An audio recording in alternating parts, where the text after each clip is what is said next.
Olá, alunos do oitavo ano, tudo bem com vocês?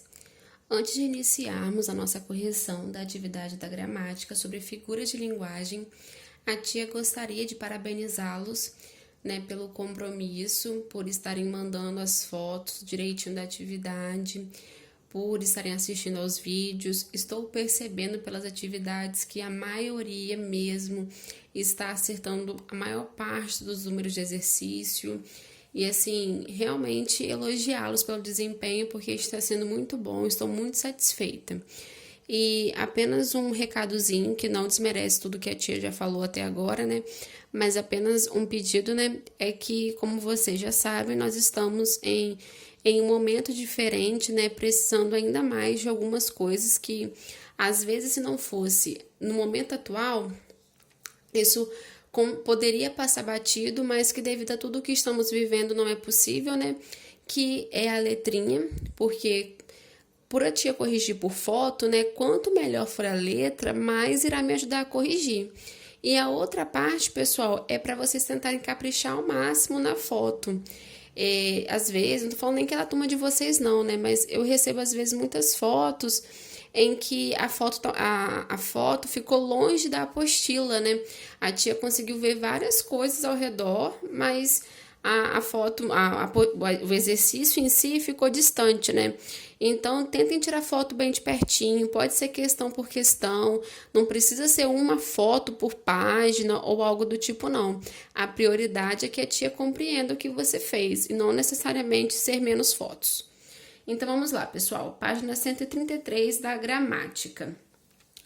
Vocês leram o poema sobre Camila, Que é uma pessoa, um eu lírico muitíssimo apaixonado que escreveu para ela. E aí, no número 2, pergunta o seguinte. Observe a descrição de Camila na segunda estrofe.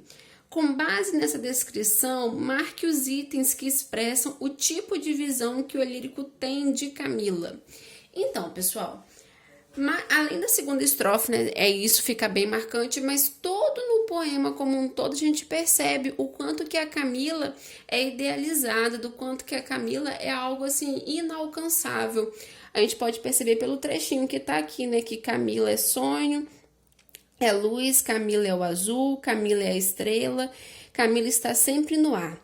Ou seja, a Camila é algo idealizada, algo que não é possível de alcançar. A linguagem utilizada é figurada, até porque não é possível que a Camila seja uma estrela ou que a Camila seja azul. E o outro item é a subjetiva.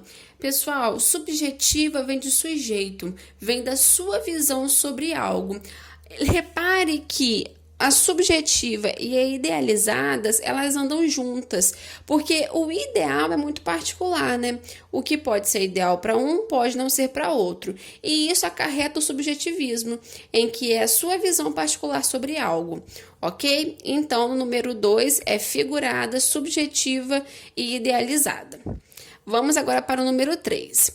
Na última estrofe, o eu lírico mantém em relação a Camila a mesma postura que tem nas estrofes anteriores. Por quê? Justifique sua resposta com elementos dessa estrofe. Então, pessoal, o que acontece? Durante todo o poema, ele estava idealizando a Camila como algo impossível, inalcançável, apenas existente nos planos da ideia, com esse montão aqui de teoria bonita sobre ela. Em um dado momento, que no caso é na última estrofe, isso para e ele começa simplesmente a se relacionar com a Camila, a falar com a Camila, e isso é marcado pelo vocativo, em que ele chama a Camila, ele fala Camila, vírgula, e depois se direciona a ela. Então percebam que ele parou de falar sobre ela para falar com ela, ok, pessoal? Pessoal, agora vamos para a página 137 da apostila, que tem essa tirinha aqui sobre labirinto, ratinho e tudo mais. Então, pessoal, número 1, letra C, tem a seguinte pergunta. Por que o rato associa o labirinto à metáfora da vida? Caso algum de vocês não tenha conhecimento sobre labirinto, é esse negocinho que tá aqui, ó. Tá vendo que tem um montão de passagem, algumas passagens não dão em nada, outras passagens fazem com que você atravesse de um lado até o outro, E aí o que acontece? Assim como o labirinto é cheio de passagem e algumas te levam a algum lugar e outras não te levam a lugar nenhum, a vida também. A vida, ela tem um montão de escolhas, um montão de momentos, um montão de passagem. Alguns vão te gerar bons frutos, outros nem tanto. Então, na letrinha D, conclua. O emprego da palavra metáfora no contexto constitui uma metáfora? Por quê?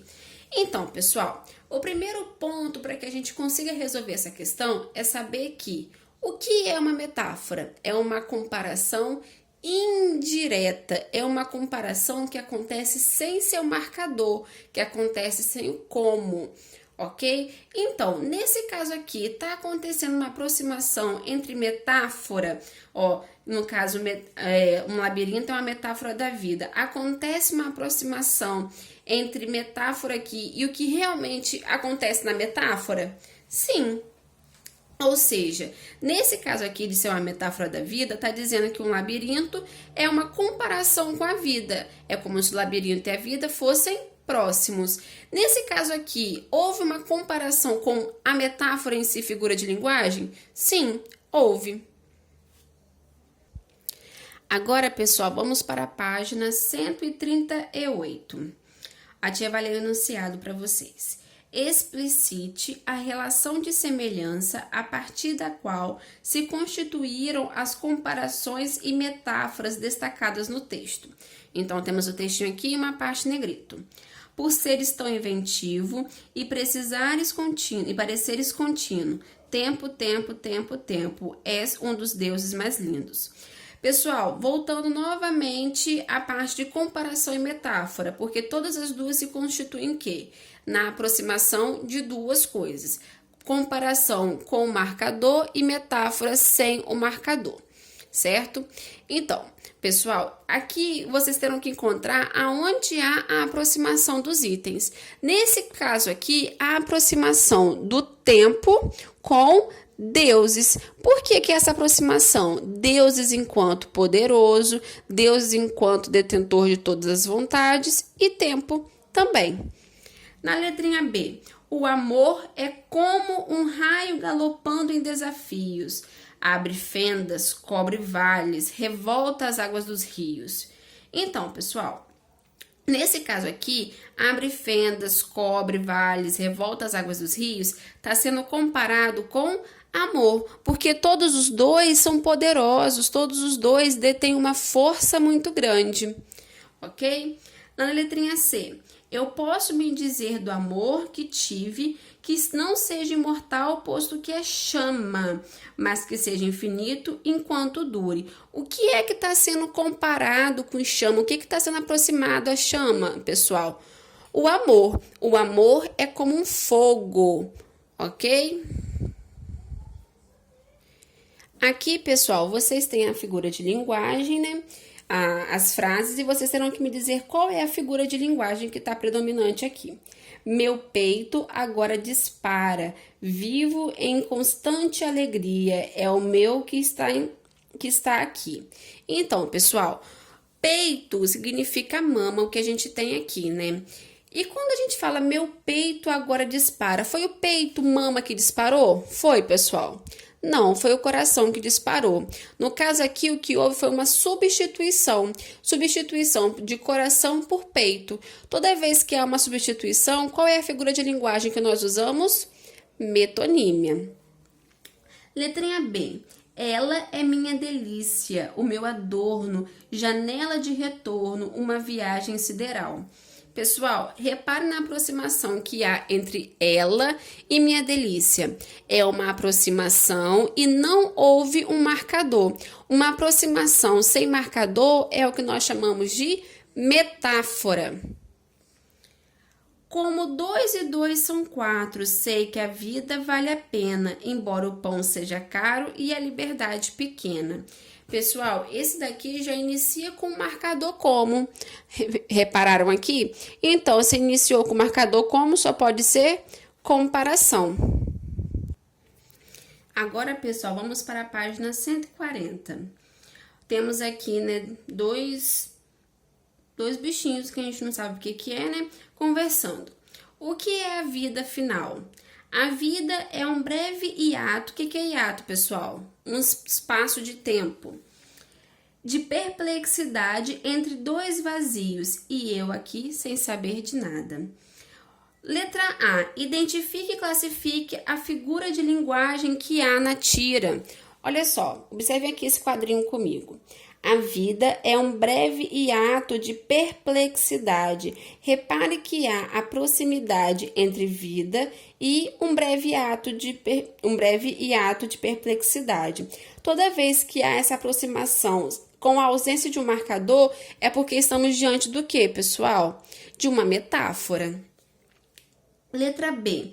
A figura de linguagem que você identificou no item anterior consiste em uma comparação não explícita entre dois termos. No caso de não explícita, se dá pela ausência de um marcador.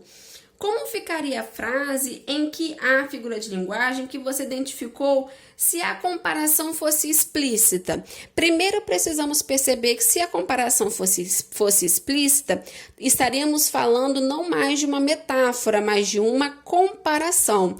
E nesse caso é só pegar o marcador como e colocar aqui. A vida é como um breve ato de perplexidade entre dois vazios. Mamão com açúcar. Eu vi gente que complicou muito mais algo que era super fácil. Então, pessoal, por hoje foi só. Espero que tenha ajudado vocês.